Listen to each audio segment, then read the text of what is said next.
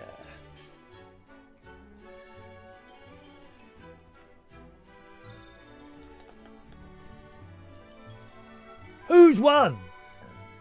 Rachel, why are you getting angry? Not good numbers for you today, darling. Oh, sorry, Rachel, darling. Oh, why have you mentioned the ice cream and the bar of chocolate show? And it was such a small bar. Only £1. From Aldi. Who's won? 1 minute and 30 seconds. Only 56 seconds left. Don't throw your tickets away. They might not be there. They might not be there. This chair is extremely comfortable. Sometimes it doesn't always go backwards, but it is at the moment. Look at it. Look, it's like a rocking chair. I feel like Val Doonigan now. I liked Val Doonigan, did you? Country roads take me home to the place I belong. West Virginia, mountain. Mama, take me home. Country roads. Bum, bum, bum, bum. Maureen sings out of the karaoke, I think. Country roads. I'm sure that's one of her songs. Oh, they're not going to be here, are they? Oh, 3 seconds, 2 seconds, 1 second. We carry on, boys and girls. Let's remove the bingo clock as it has now expired. I don't like to expire. Here comes your next number. Still looking for a winner. 4 and 2, 42. Is it you? Is it you I'm looking for? 'Cause I wonder where you are. Boris's Den, number 10. We have another winner, boys and girls. Let's bring up the bingo clock once again.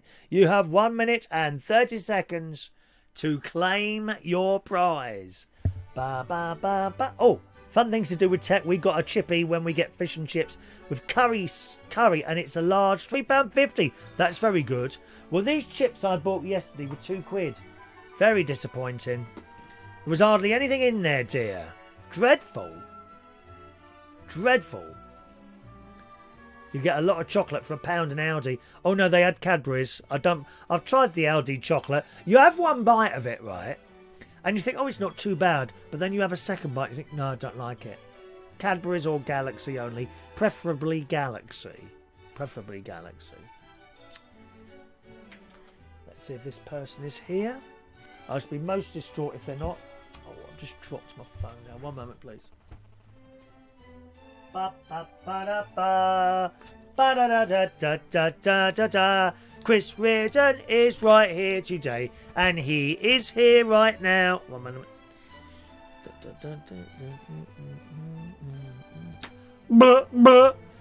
Where's all these people playing today? Weird City, good morning. Only it's Bourneville. Yeah, I know Bourneville. Yeah, not my sort of thing, Bourneville.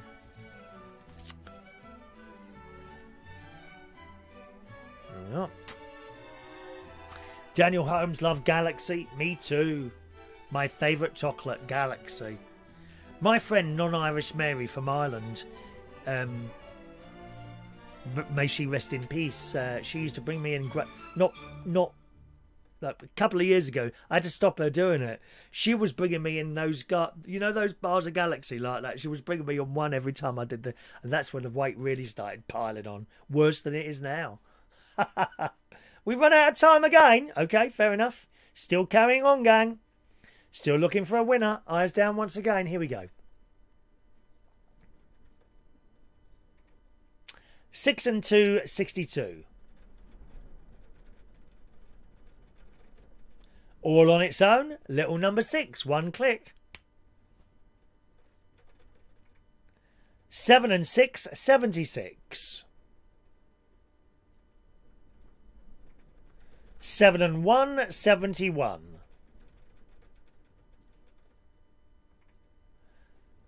2 fat Chris's, morbidly obese Chris's, 88. And another winner. Are they here? Let's bring up the bingo clock. And you have 1 minute and 30 seconds to claim your prize. Are you there? Are you there? Were you there when they crucified my Lord? Were you there when you won my bingo game? Were you there when you won my bingo game? Oh, sometimes it's so painful to miss it. Miss it. Miss your prize. Were you there when you played my bingo game? Were you there? You weren't there? Oh, Martin wants a ticket. Sorry. Raffle ticket. I beg your pardon, Martin. I thought you were talking about the other tickets. How rude of me. 668 for Martin. Martin's raffle ticket. Thank you very much. There we are. That's better. Come on. Oh, shut up. You don't like my singing? Turn the sound off, you miserable cow. It's my sister moaning again. She likes to have a moan. Well, this one isn't here either. We could be here all day looking for a winner today. Where's all the people? Carrying on for another winner. Stand by, everyone. Buh, buh, buh, buh, buh, buh. Ready? Here comes your next number. 7 and 8, 78.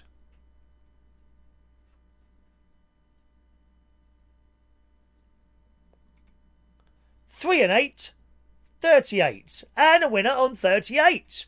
Here comes the bingo clock. Oh, dear. Oh, hang on a minute. Bingo clock. How do we start that again? Is that working? No. Hang on a minute. Is that working? 1 minute and 30 seconds. There we go. Clock countdown now. Who's won now? Oh, Michael Coleman. Calling bingo there, Michael Coleman. 1 moment, please. Let's stop the clock. Michael Coleman, bingo. Yes. Yes. Nice one, Michael. Here come your winning numbers. 8, 9, 10, 12, 26, 31, last number 38, 47, 51, 54, 68, 71, 76, 83, and 84. Thank you very much, Michael Bowman. Any other winners on that one? 1 moment, please. Yes, there is another winner, but they haven't claimed, okay? Ba, ba, ba, ba, ba, ba, ba.